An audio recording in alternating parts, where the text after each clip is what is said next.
I am super excited to talk about Anne Rice's The Vampire Lestat. It took me a while to finish it, but I finally did, and I'm super excited to talk about it. But before I get into that, I wanted to give some good news. So 4 of my paintings made it into my local juried art show here for Houston. And so I'm really excited about that because 2 of them are from the Dark Gift series. Immortal Beloved is one of the ones that made it. Infatuation, which I'm really proud of, also made it.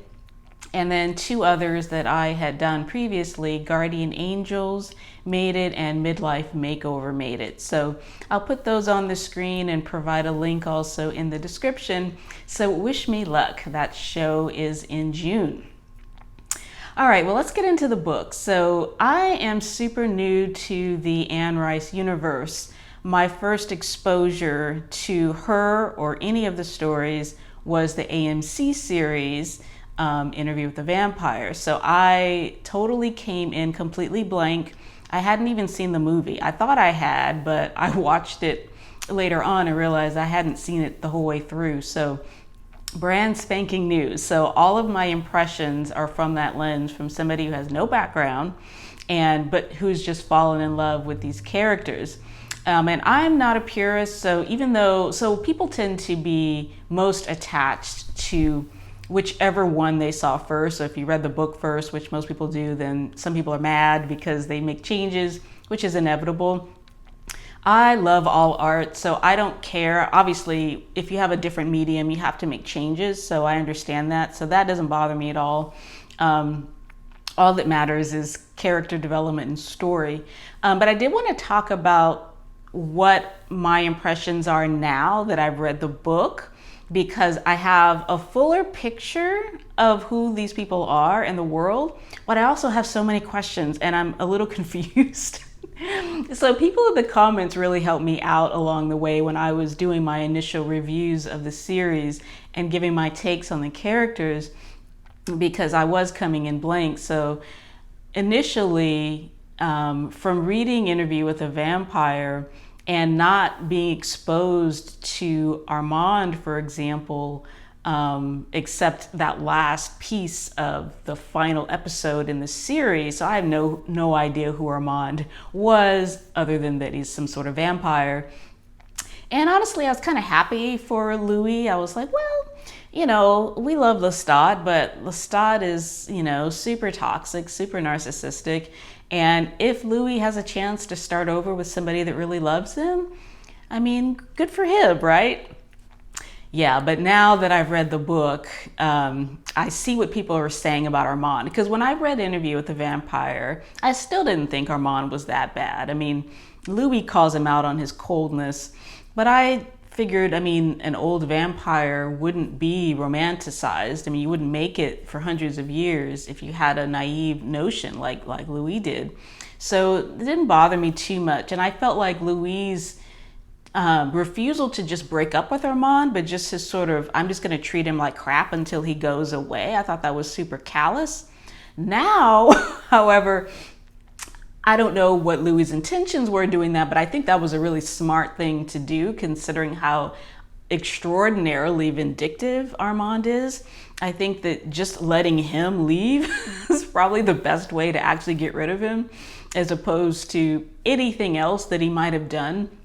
A frank conversation probably wouldn't have worked on Armand. He's not really that type, apparently. But now that I have a fuller picture of Armand, I see that the danger Louis is in if they stay true to his character. And what sealed it for me, because I was still on the fence, because even Lestat kind of really likes Armand, and even considered letting him join up with he and his mom, but Lestat realized that if I let Armand join us, he's going to eventually be disappointed in us, and I don't want to feel the wrath of his disappointment. We're not going to make it through that, so let's just part now as friends, quote unquote, and leave it at that. Armand apparently didn't see it the same way. So as much as Lestat did for him, he still felt the need to take revenge on him when Lestat was at his low moment and he came to Armand for help. And I mean, I was devastated. I mean, for Lestat to ask anyone for help is a big deal. And coming to Armand, expecting that maybe Armand would be somewhat grateful for the fact that he did set him up in a new life. Yes, he took his old one, but like he didn't really have any choice. They came after him, so he wasn't going to just let them do that, right? So in any case, Armand felt justified in the revenge that he took on Lestat, and then had the nerve to show up later asking for a favor, asking, no, it's too late. Wow. So yeah, that vindictiveness, I can see why Armand is going to be a problem. And I do understand why he's attracted to Louis in the series and in the book. I mean, Louis, everyone's attracted to Louis because he's got this quiet, gentlemanly, sweet, pensive, depressed side of him. And it's kind of funny that narcissists like Lestat and like depressive people like Louis are in some way attractive, because it's like they're attractive to people that want to save and rescue and nurture people. And it's interesting that they found each other, because they're like the perfect codependent pair. Lestat loves being adored by Louis and being looked up to. And, I think Louis Lestat is fascinated by Louis and his ability to really think things through, and to, he's depressive, but that's also his charm, because he just has that way about him, just as Lestat does. And it's funny that Louis says that about Lestat in the series. He had a way about him. They really could say that about each other. The introduction of Marius. So I thought he was a really cool character. I felt like Lestat did. When it was time for Lestat to go, I was like, no, we're not going anywhere. This is great. We've got art. We've got, all this room. We have authority. We're left alone. I mean, I was with Lestat. I'm not going no place. Like, no. He's like, Marius is like, no, you need to go live your life and then come back. It's like, but that's if you're talking about a reasonable person. Lestat's not really reasonable, and it probably would have been better for him to just stay under Marius's supervision, because Lestat letting himself loose on the world obviously is going to be chaos. So in any case, Marius gave him the boot, and I was sad. I was like, man, the two of them, I mean, it's weird because they're not the perfect pair, like the codependent pair, like Louis and Lestat. That sort of, Louis and Lestat have this like Romeo and Juliet, like disastrous but so intoxicating coupling that you're rooting for them, but they're also a hot mess. But with Marius and Lestat, you feel like, so Lestat could maybe grow up under Marius's care, like that would have been interesting to see, but also there wouldn't have been much of a story. so Lestat had to go stir up more trouble before he was ready for Marius. I don't understand though why he didn't call on Marius why call on Armand? I mean, although I get it. I mean, I get that he felt that, I don't know why, but he thought Armand would be grateful, which is but again, that's, if you're talking about a reasonable person would have been grateful for all the money and stuff that Lestat gave Armand, and the fact that they did part as friends. That a normal individual, vampire or human, would have taken that into consideration, but Armand did not. I'm like, why didn't he just call on Marius? I mean, Marius told him, you can call on me anytime. And you would think if you're, have come back from the dead, that, this is a good time to call on your old boy Marius. But in any case, that didn't happen. But I love me some Marius, and I hope we see more of him. Louis. So my impression of Louis hasn't changed. I felt like, Lestat does call him a liar. And, obviously Louis has a different take on everything that happened. Partially, probably he was butthurt over the whole thing and frustrated. And it was interesting that when Lestat read Louis' book, so the book within the book, so he read Interview with the Vampire, Louis' version, and read it and reread it and reread it and reread it and then tore it to shreds. I really kind of related to that. When you get obsessed with something and it's like you can't not delve into it, but it just makes you so mad. So I could kind of relate to him in that. And then his whole, decision to bring everything to a head. So it started off with he just wanted to like play this music. He heard these rock, people playing, and he wanted to get in on that, and and he wanted to help them. So it's like, oh, I'm going to make you guys successful. But then when he read the book, he's like, we're not just doing success. We have to be mega famous. He put everything, every dime that he had into making this band a success. And it's like, they talk about revenge body, like when you break up with somebody, you get this great body so that they'll look at you and be mad that they left or whatever. It's like he's coming up with this revenge career. Like, I'm going to be such a rock star. Like, Louis is going to like die when he sees what I've got coming. But it was like triple fold, because that was his initial, motivation.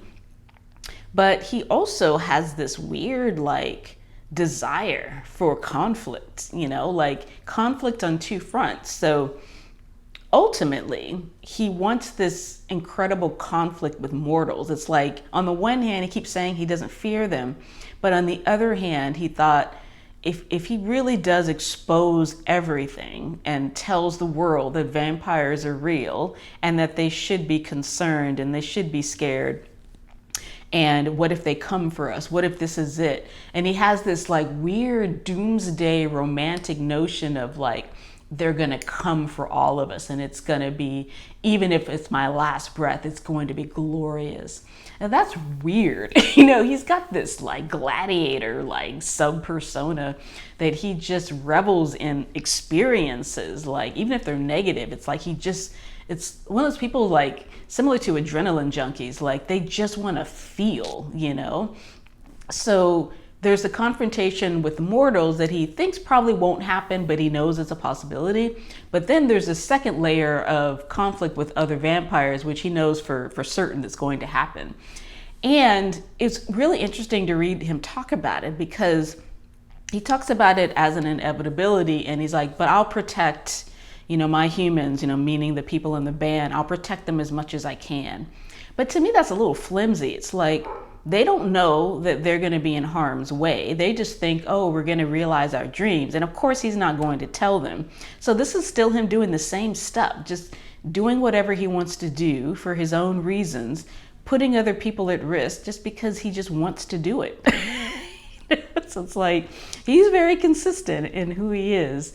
And he fascinates everybody that he meets too, even though he's like a royal pain in the butt, but he's our pain in the butt. All right, so the reliable narrator piece is really interesting, because we've already seen that Louis' version of the truth is not completely accurate. Although, to some extent you understand, he portrays Lestat as somebody who doesn't know anything, who's not that impressive. Now, not that impressive is a lie. Everybody's impressed by Lestat. Love him or hate him, you can't say that he's not impressive. But portraying him as somebody who doesn't know anything, he can be forgiven for that part, because Lestat wouldn't tell him anything. Because he promised Marius, but I don't think that's all of it. He has no problem betraying Marius's, promise when it suits him, right? So keeping all these secrets was also better for him, because as long as Claudia and Louis didn't really know anything, in his eyes, he had control over them. And he, as he said, was able to have that relationship, quote unquote, on his own terms, like he does everything. And that's not fair to Claudia nor Louis, and that's why it didn't work. But that's how he approaches everything. But I don't 100% believe Lestat either. So if we're talking about unreliable narrator, we can't just say, oh, Lestat sets the record straight. Because there were still things that I'm like, yeah, but that doesn't make sense either. So he kind of portrays himself as not as sadistic as Louis said. So he's like, oh, unbeknownst to Louis, all these people that I kill, they actually had it coming. And I think, now I don't know, but I think that's a weird thing to keep from somebody. So basically Louis and Lestat were on the same page regarding, we don't want to just kill innocent people. We only want to kill people deserving. And so in the series, when Louis proposes this as a compromise, and Lestat gives him a really hard time, and Louis opts for the animals anyway, but you would think there wouldn't even been an argument if this is true, that Lestat agrees with Louis that, no, we don't want to just kill random people that don't deserve it. So was he pretending to be so sadistic to impress Louis or to irritate Louis? Or is he lying now? And he was that sadistic, but now he doesn't want to come across that way? I'm not sure. I'm not sure, but that was an open question for me. Secondly, Lestat said, and this is just another example of things that I'm like, I don't know that Lestat is telling the truth either, because when Lestat is recounting his rise from the dead, if you would, from the swamp. So when Claudia and Louis kill him and he's dumped in the swamp, and he makes his way out of there like Jesus on the third day, coming up out of there and coming to get them, he says, I just wanted to talk. Did you want to just talk though? Because why was old boy there? His I guess the equivalent of Antoinette in the series. He has his student or whoever this boy was that he made into a vampire, betraying Louis in the same way, making this other vampire. At first he was just a boy asking about where's Lestat? And then clearly he'd been made into a vampire. So it's like, okay, if you just came to talk and you didn't come to get your revenge, why did you bring this character? Right? So I think he's doing what we all do, which is smoothing over the past to make ourselves look good. I don't for a minute believe he's telling 100% the truth either, but I will say that he's more truthful in general. I think in this book, I think that he's really straightforward, and if anything, he's just his flaws are not so much lying as he's just so impetuous and such a bundle of emotion that he just cannot be contained, by anybody. And he's so desperate, for companionship, but then he can only do things on his own terms. So it makes it very hard to have a companion if you're selfish, right? Those two things don't go together. But I will say I was so touched and so happy to see Louis and Lestat come together. Now, you would think after everything I've said about them that I wouldn't care, but I'm a romantic at heart, and I was so happy that they saw each other again. And I really related to the part where Lestat says, he sees Louis. Finally, he notices that it's Louis that's come to his place where he's staying in San Francisco to see him. And he's got all these things that he thought he was going to say, angry or sarcastic things. And when he sees Louis, it's like they just hold each other. I just love that, because that's just how it is, you have all these reasons to be angry with somebody and you're going to say this and you're going to say that, but when you see them, it's like all that stuff just melts away, and what's real is that love. So I was so happy to see that, especially because we're in this drought waiting for the series to come back. And now they've gotten rid of Claudia, which I haven't even brought up because it's very devastating that the actress that played Claudia in the series is not coming back.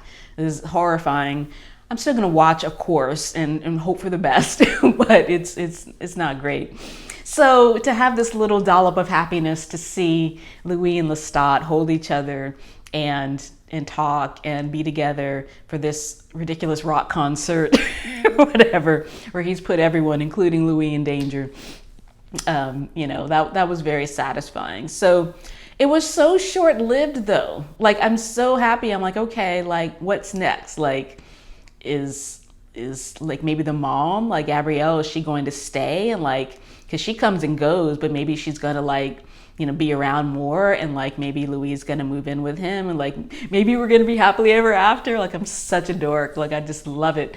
But then you get a short, brief celebration of that, and the next thing you know, Akasha, the statue lady, is in his coffin and holding him, and you're like, but I thought it was going to be Louis and Lestat. He's going to start dating the statue lady now? What? And that's the end. So, Anne Rice is a genius, because it's okay, now I have to, I was going to stop. I'm that's enough. I'll wait for this series to come back and then read some more. But now I'm an addict. I need help, and I'm going to read the next book because I have issues, and I have dependency issues on this book. I have to know what happens. I have to know if he starts dating the statue lady, or what's going to happen. And I have to know if Louis is going to be around or what. Like, they're trying to torture me to death. So anyway, I will update that as soon as I finish reading the book. I haven't bought it yet, so it's going to be a while. But if you have any comments to help me out, don't like super spoil it for me, but like the comments that people put before were really helping me, because when I was like saying good things about Armand, like people in the comments were like, no. Like Armand is so much worse than Lestat, and I was skeptical, but I agree 100%. So give me your comments. Let me know how you felt about the books. It's so fun talking about this stuff, and I look forward to talking about the next one. So until then, love yourself and love yourself well. Have a great day and a great week. Bye-bye.